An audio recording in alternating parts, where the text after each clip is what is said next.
நம்மளுடைய மூவரு தெய்வம், பிதா, தந்தை, மகன், தூய ஆவியார். இந்த தூய ஆவியார்னு நம்ம சொல்றோம். ஆனா இந்த தூய ஆவியார் கத்தோலிக்க திருச்சபையில் இன்னைக்கும் ஒரு மறக்கடிக்கப்பட்ட அடையாளமாவே இருக்கிறார், மறந்து போன அடையாளம். சொல்றோம் தூய ஆவியார் தூய ஆவியார்னு, ஆனா இந்த தூய ஆவியாரை இன்னும் நம்ம முழுசா பயன்படுத்தாமவே இருக்கிறோம். இந்த தூய ஆவியார் எப்படி நம்மை செயல்படுத்துறாரு அதை தெரிஞ்சுக்காம இருக்கிறோம். அதை தெரிஞ்சுக்கணும் முதல்ல. அப்ப இந்த தூய ஆவியார் நம்மளை செயல்படுத்துவார்.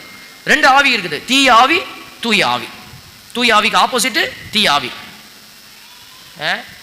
அப்ப இந்த தீய ஆவி பாருங்க, நம்மளை கேட்காம வந்து உட்காந்துக்கும்.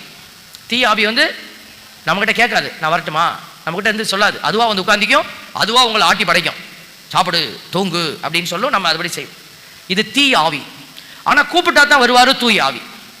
கூப்பிடாம வருவான் தீய ஆவி, கூப்பிட்டா தான் வருவாரு தூய ஆவி. அவர் வந்து கண்டதையும் செய்ய மாட்டாரு.